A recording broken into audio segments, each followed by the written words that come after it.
नमस्कार दोस्तों। आज हम महाशिवरात्रि की एक कथा देखेंगे। दोस्तों, 8 मार्च यानी आज महाशिवरात्रि का पर्व मनाया जा रहा है। सभी शिव भक्तों के लिए महाशिवरात्रि का त्यौहार बहुत ही खास माना जाता है। इस पर्व पर हम सब बाबा भोलेनाथ की पूजा अर्चना करते हैं और उनकी श्रद्धा में व्रत भी रखते हैं। साथ ही आज के दिन महाशिवरात्रि की कथा सुनने का भी महत्व है। इस साल महाशिवरात्रि का त्यौहार 8 मार्च यानी आज मनाया जा रहा है। हर साल फाल्गुन मास में कृष्ण पक्ष की चतुर्दशी तिथि को महाशिवरात्रि का पर्व मनाया जाता है। शिव भक्तों के लिए यह पर्व बेहद खास होता है। भोलेनाथ की पूजा करने के लिए यह दिन श्रेष्ठ माना गया है। ये शिव और शक्ति के मिलन का दिन है। ऐसी मान्यता है कि इस दिन भगवान शिव और माता पार्वती का विवाह हुआ था। इसलिए यह पर्व हर साल शिव भक्तों द्वारा धामधूम से मनाया जाता है। प्राचीन काल में एक शिकारी जानवरों का शिकार करके अपने परिवार का पालन पोषण करता था, लेकिन एक दिन उस शिकारी को किसी भी जानवर का शिकार करने का मौका ही नहीं मिला। अब क्योंकि उसके परिवार का पेट इसी के माध्यम से भरता था, तो शिकारी बहुत परेशान हो गया।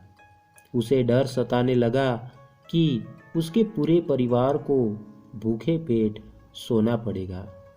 रात होते होते शिकारी थक गया और जंगल में सरोवर के पास चला गया। वहां उसने अपनी प्यास बुझाई और एक बेल के पेड़ पर जाकर बैठ गया। शिकारी को पूरा विश्वास था कि अब इस सरोवर के पास कोई जानवर तो अवश्य आएगा। शिकारी की उम्मीद पर पानी नहीं फिरा। जी हाँ, थोड़ी ही देर में वहां एक हिरनी आई। हिरनी को देख शिकारी की खुशी का ठिकाना ना रहा।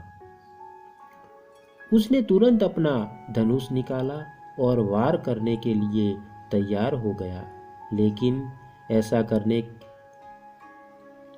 के चलते पेड़ के कुछ पत्ते नीचे पड़े शिवलिंग पर गिर गए।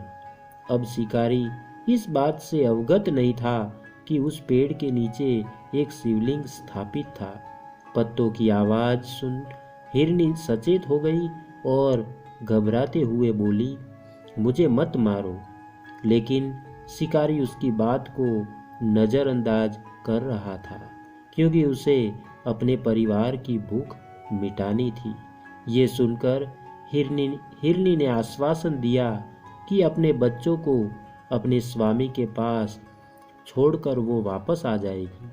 ये सुन शिकारी पिघल गया और उसे जाने दिया।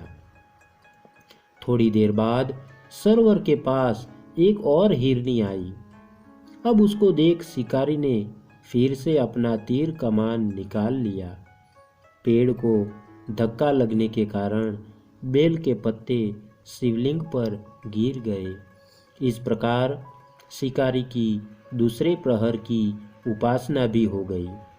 अब शिकारी को देख हिरनी ने दया याचना की और उससे आग्रह किया कि उसको ना मारे, लेकिन फिर से शिकारी ने उसकी दया याचना को नामंजूर कर दिया।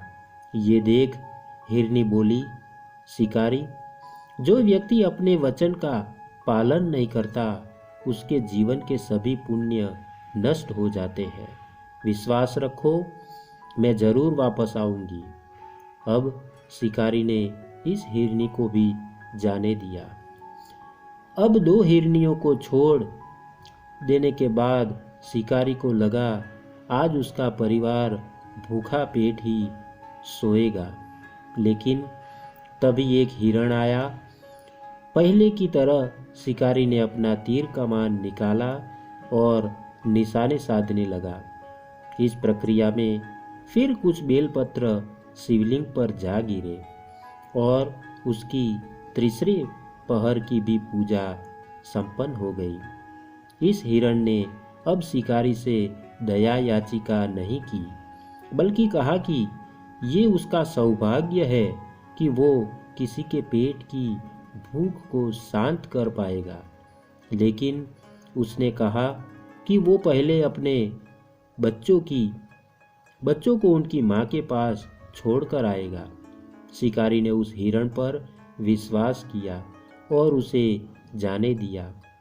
कुछ समय बाद शिकारी ने देखा कि सभी हिरण उसकी तरफ बढ़ रहे हैं। उन्हें देख शिकारी ने अपना धनुष निकाल लिया और उसकी चौथे प्रहर की भी पूजा संपन्न हो गई। अब क्योंकि उसकी शिव की उपासना पूर्ण हो गई थी, उसका हृदय परिवर्तन हुआ। शिकारी को इस बात की आत्मग्लानि हुई कि वो इन बेजुबान जानवरों का शिकार कर अपने परिवार का पालन पोषण करता है। उसने सभी हिरणों को वापस जाने को कह दिया। शिकारी के ऐसा करते ही भगवान शिव का दिव्य रूप प्रकट हुआ और उन्होंने उस शिकारी को यश, वैभव और ख्याति का आशीर्वाद दिया। धन्यवाद दोस्तों। अगर आपको ये कहानी अच्छी लगी है, एक लाइक, शेयर और हमारी चैनल को सब्सक्राइब जरूर करना दोस्तों। आज के लिए आप सबको हमारा धन्यवाद।